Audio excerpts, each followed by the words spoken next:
The monarchy was not shaken by a rumor. It was shaken by a single sentence Princess Catherine finally chose to say out loud. Behind palace walls, after weeks of carefully managed appearances and official silence, she reportedly addressed King Charles's possible abdication plans during a private interview prepared for Senior Palace Review. Her words landed with enormous weight, not because they confirmed a king stepping aside, but because they raised a far bigger question: who would lead the monarchy next? Before we dive deeper into what this could mean for the royal family, make sure to subscribe so you never miss an update. Catherine remained calm before speaking. Her hands stayed folded, her voice steady. Yet the tension in the room was impossible to ignore. William watched closely, knowing this was more than another royal discussion. It was a deeply personal moment that could reshape the future of the crown. She avoided dramatic language but acknowledged that Charles had considered a private succession plan. In simple terms, it was a proposal outlining how royal duties and responsibilities could gradually shift to the next in line if circumstances ever required it. That revelation changed the atmosphere completely.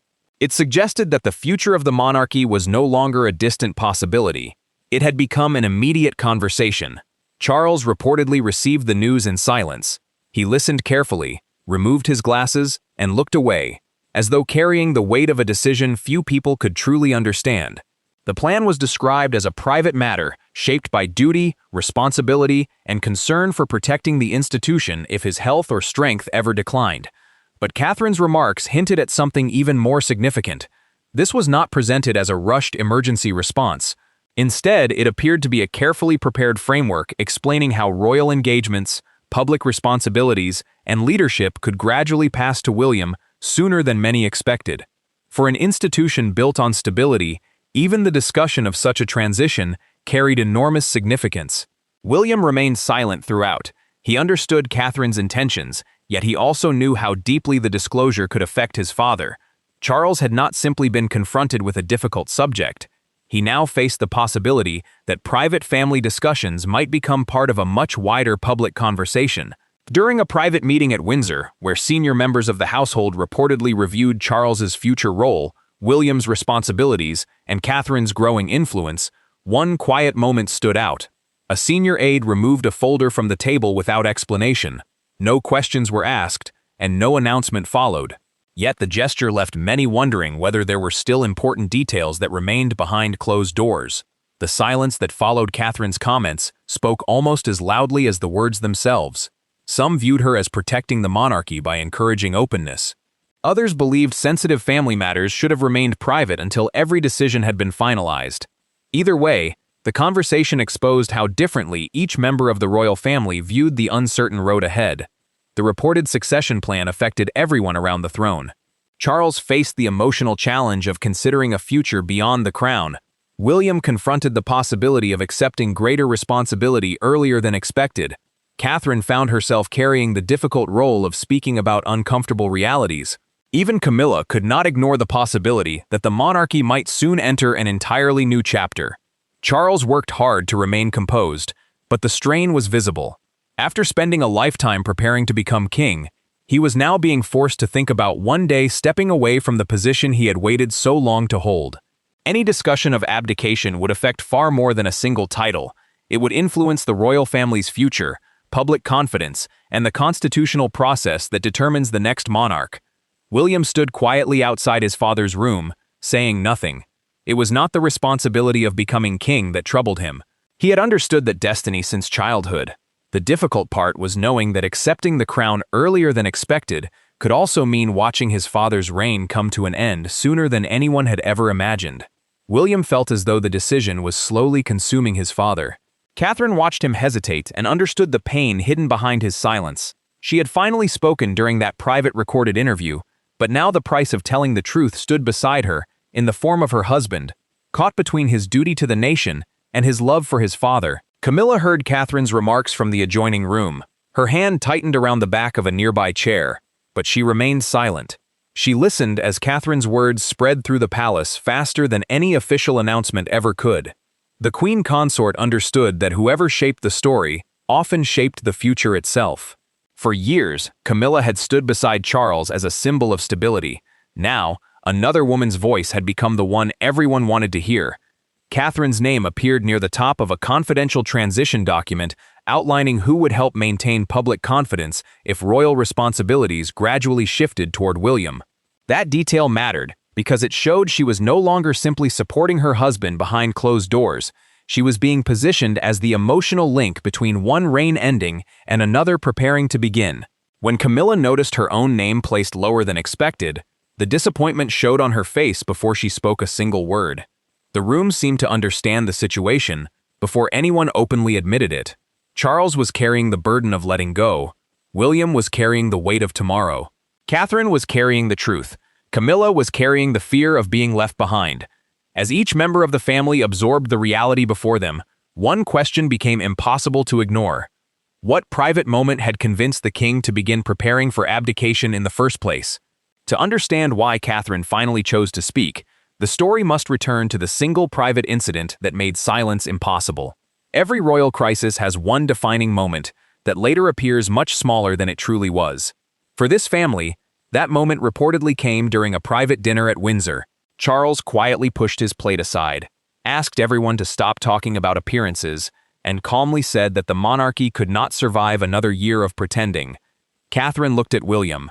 William looked at his father, and Camilla immediately realized that something irreversible had begun.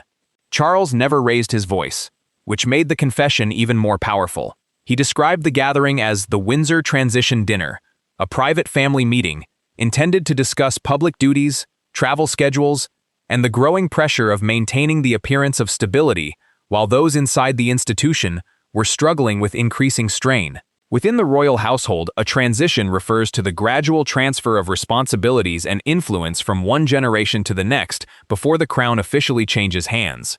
That made the meeting far more than an ordinary family dinner. For the first time, Charles openly acknowledged that he had instructed senior aides to explore possible transition plans. In that instant, everyone around the table understood that the future was no longer a distant possibility. It had arrived. William's expression changed immediately when his father admitted that a monarch without the strength to fulfill his duties could ultimately weaken the crown itself. The prince had heard concerns before, but never with such honesty. This time, Charles spoke not only as a king, but as a man confronting his own limitations. Catherine noticed the shift in William before anyone else. Without saying a word, she reached beneath the table and gently held his hand, not to stop his reaction, but to remind him that he would not face this moment alone. The crown had always been his destiny. That evening, it began to feel like an unavoidable calling. Camilla responded almost immediately. She argued that the monarchy required determination, not surrender. Although her voice remained calm and measured, the concern beneath it was impossible to miss. She understood exactly why that dinner mattered. That moment mattered more than anyone wanted to admit. If Charles stepped away from the throne, Camilla's position beside him would inevitably change as well. The influence she had built over years of patience, resilience, and public duty could be reduced with the stroke of a single signature. Catherine recognized the fear beneath Camilla's carefully chosen words, but she also sensed something stronger: quiet resistance. Through a confidential written account later reviewed by senior palace aides, Charles revealed that advisors had already developed a structured transition plan. He explained that the proposal would unfold in stages. The first phase involved reducing his public schedule, allowing him to step back from many official engagements while remaining on the throne. The second phase resembled a regency-style arrangement, with William gradually assuming greater royal responsibilities while Charles continued to reign. The final stage envisioned a formal abdication announcement, transferring the crown to the next monarch before the end of Charles's reign. William looked across the room in complete disbelief. He had never imagined that so much planning had already taken place without his full knowledge. At that same moment, Catherine noticed one senior aide avoiding eye contact. It was only a brief glance, but it revealed something deeply unsettling. Parts of the transition had been discussed long before William himself had received a complete explanation. In that instant, Catherine's silence took on an entirely different meaning. She had never remained silent because she lacked certainty. She had remained silent because she was trying to understand who had been protected, who had been excluded, and who had quietly been expected to carry the burden. That single dinner explained everything that followed. It explained why Catherine's later statement felt like an act of loyalty toward William, while also appearing to challenge those who still believed the truth could be carefully managed behind palace walls. The moment she realized that decisions about William's future had been shaped before he was emotionally prepared to accept them, she understood that another confrontation was inevitable. The most consequential conversations inside a royal household are rarely loud. They unfold behind closed doors, in calm voices, where a single sentence has the power to reshape the future. Catherine entered the private meeting knowing exactly who stood before her. Charles was still the king. He was still William's father.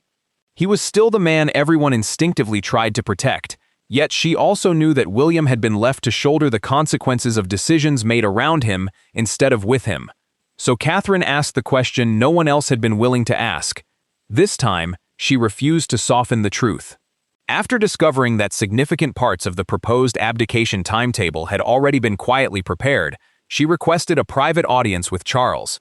That discovery transformed her from a silent observer into someone determined to demand answers.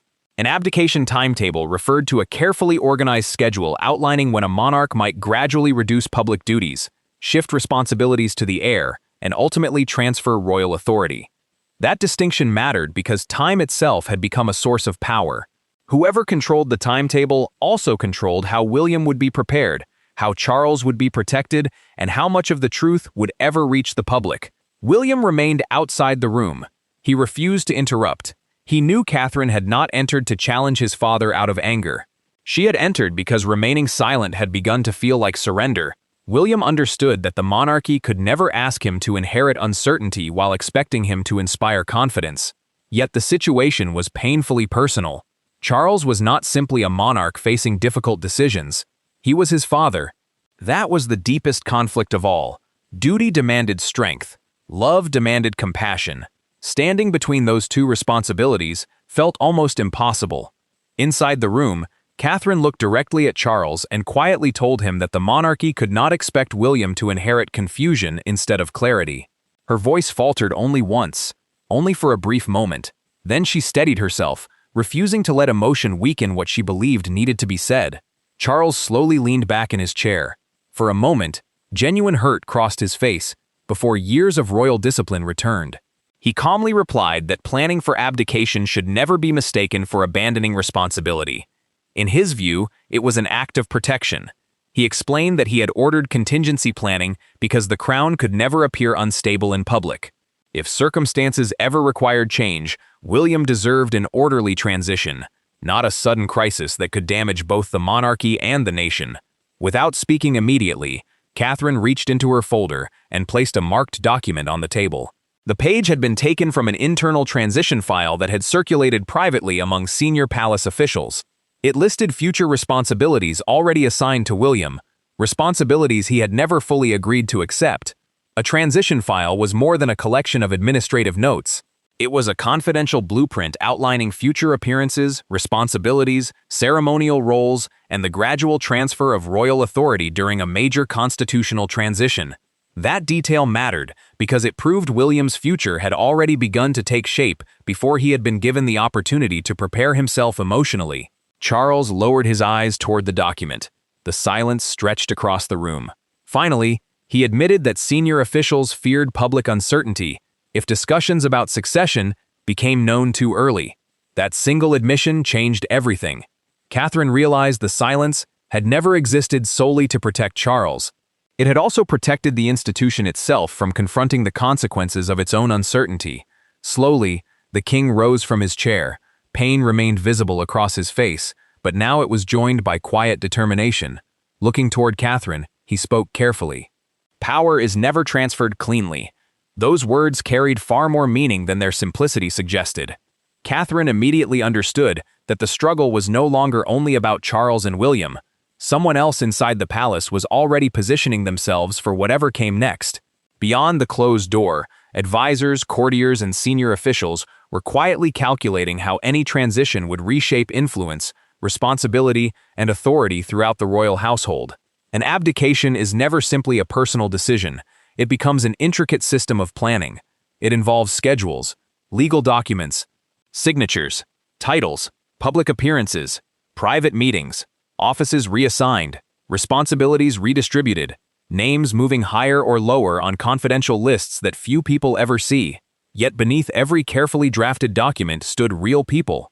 People with uncertain futures, people hiding fear behind professionalism, people wondering where they would stand once history finally turned the page. One courtier watched Charles growing weaker. One advisor carefully measured every conversation. Another quietly studied the transition papers, already preparing for the future that no one was yet willing to acknowledge aloud. One advisor quietly watched William begin to rise into a greater role. Another watched Catherine become the emotional center of what many believed would be the monarchy's next chapter. Charles understood that the palace had already moved beyond fear. It had entered the stage of preparation. The king sat alone with an internal approval document resting before him. He held the pen in his hand far longer than necessary, as though delaying the signature might somehow delay the future itself. For a brief moment, it seemed as if the weight of the ink felt heavier than the weight of the crown.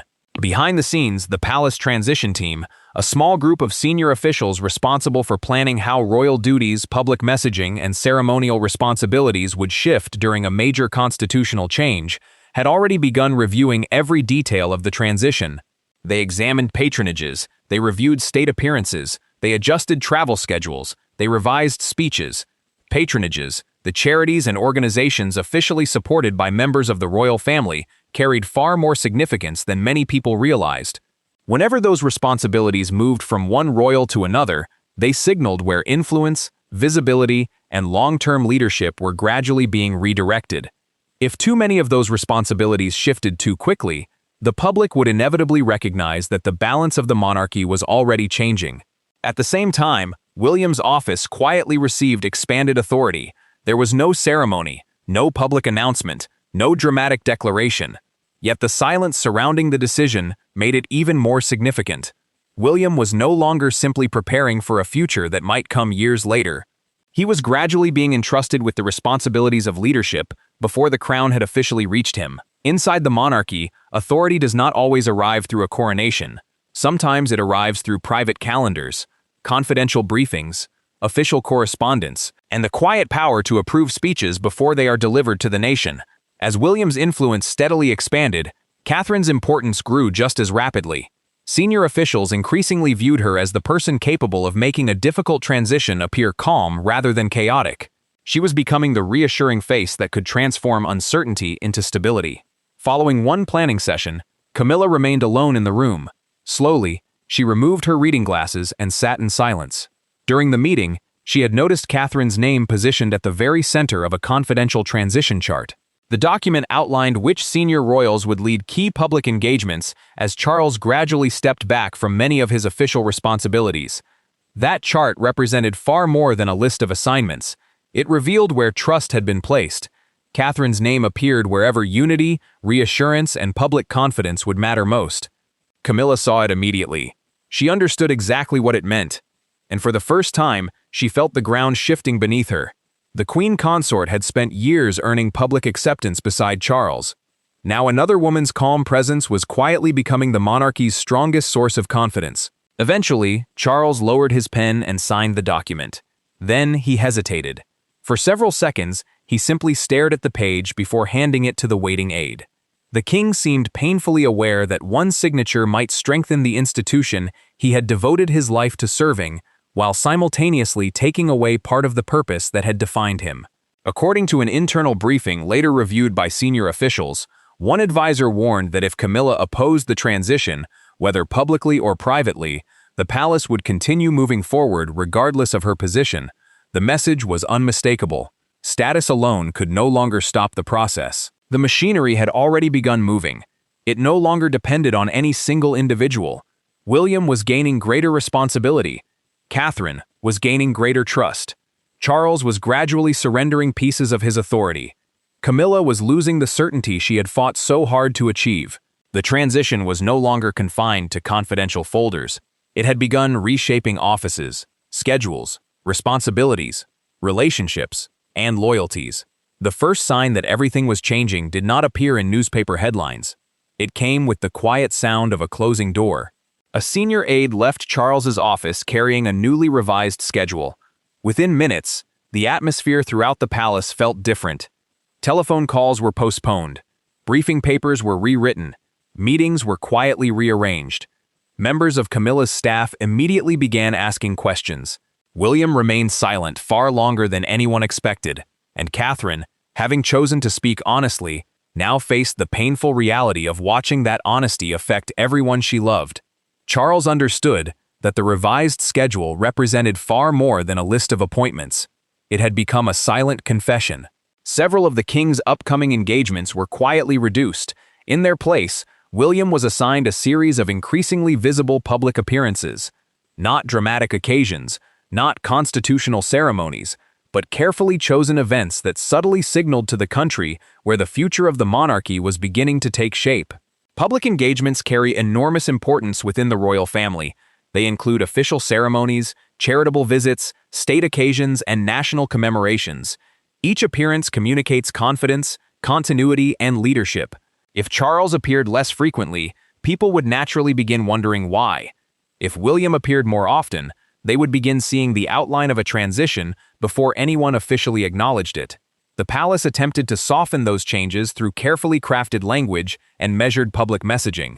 But Catherine's recorded private interview had already pushed the conversation beyond the palace gates.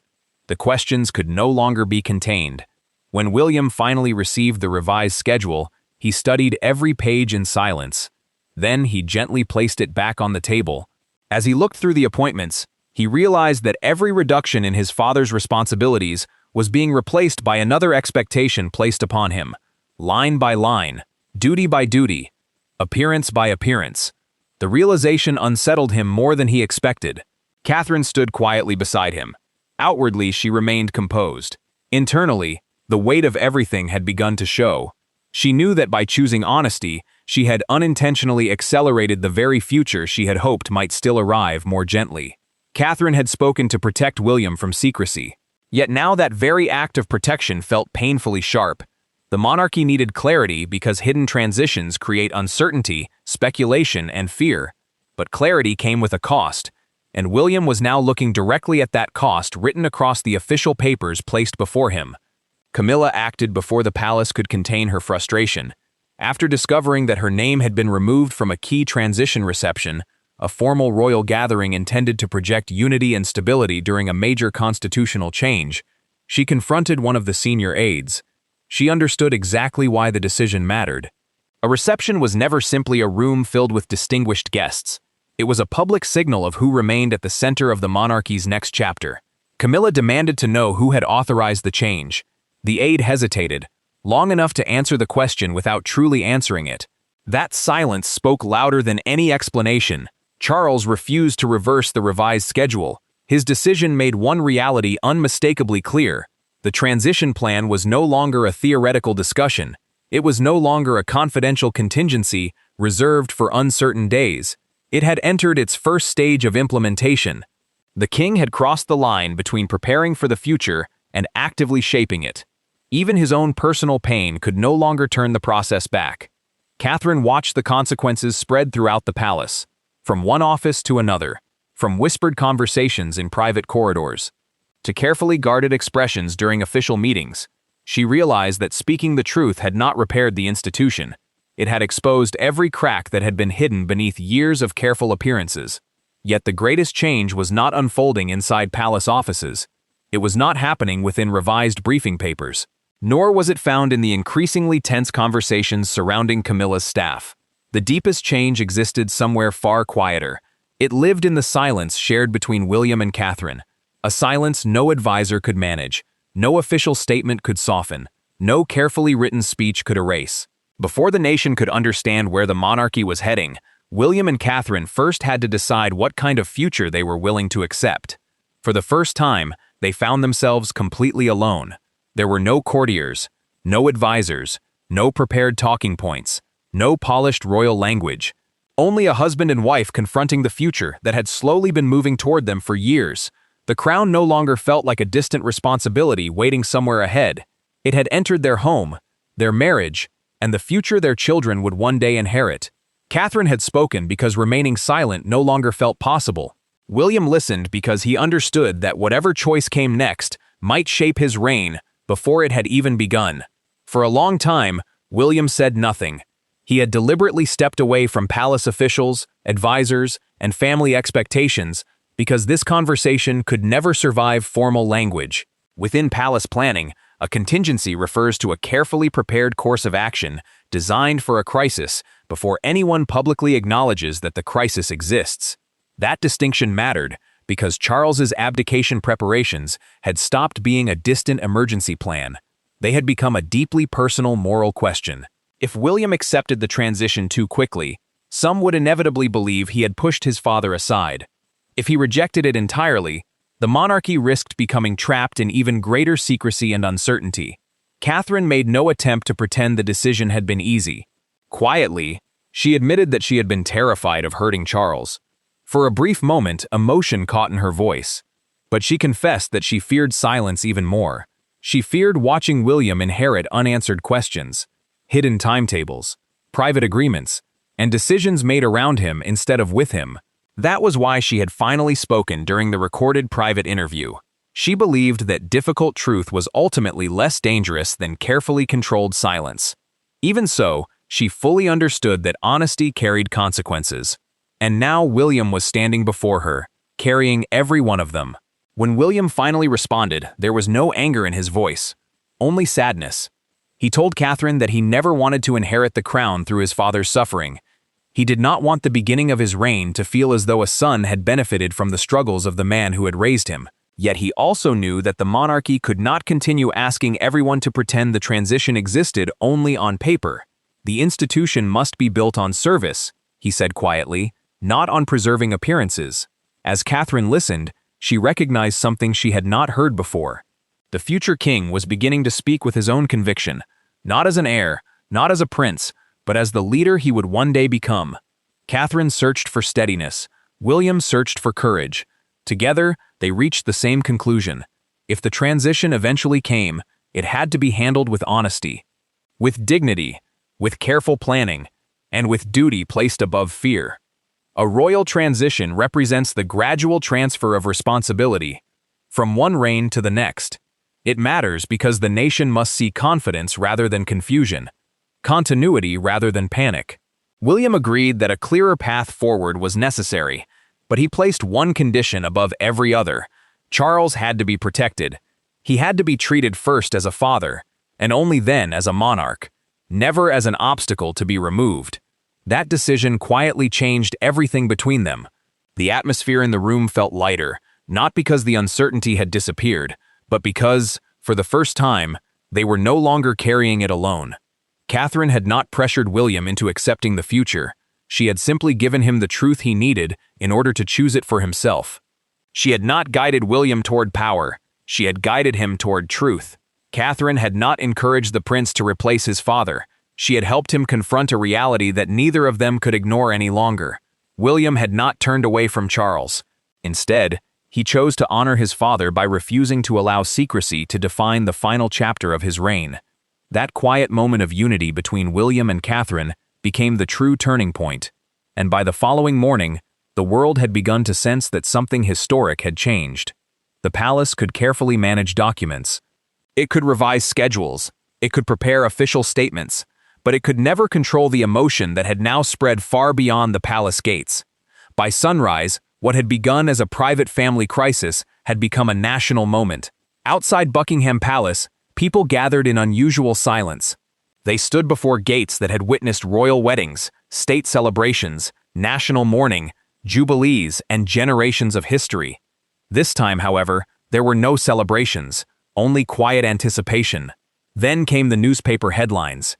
One front page featured William and Catherine standing together beneath a bold headline, "The Future Steps Forward."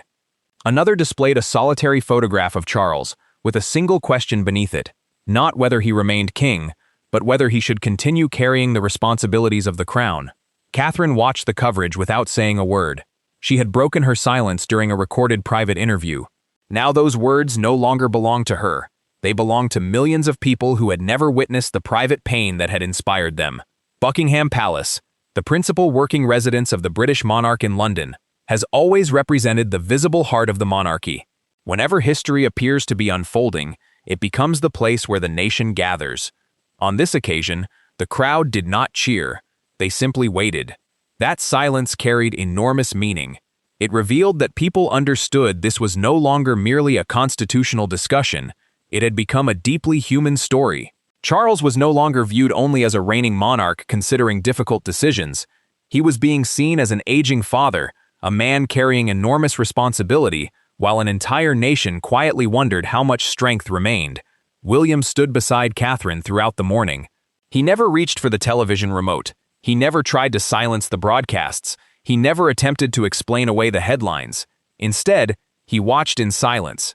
Across television networks and newspapers, commentators described the moment as something rarely witnessed in modern royal history.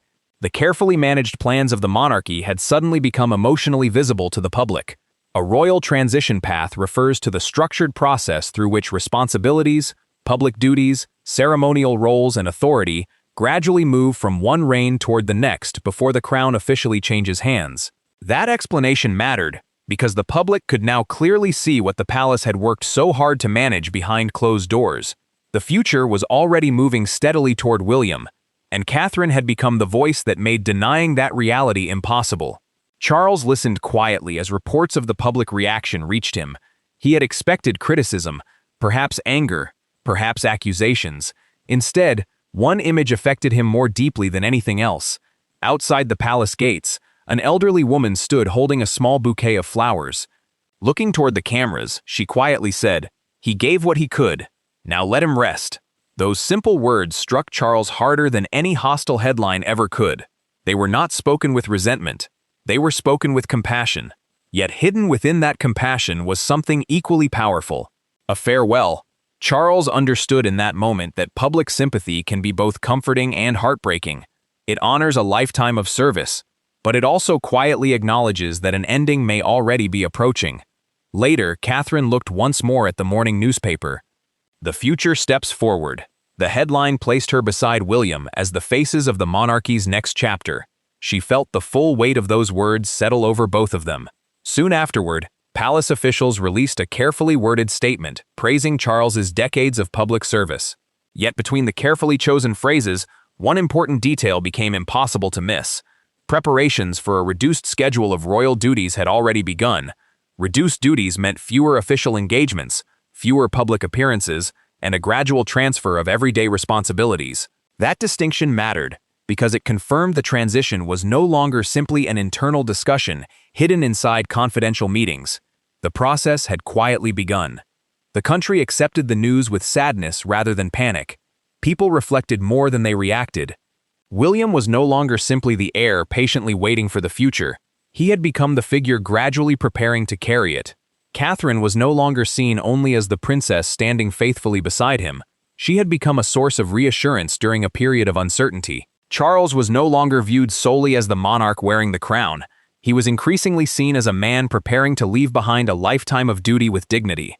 As the headlines slowly faded and the public conversation became quieter, one truth remained impossible to ignore. Catherine's silence had ended, but the monarchy's moment of reckoning had only just reached its final shape.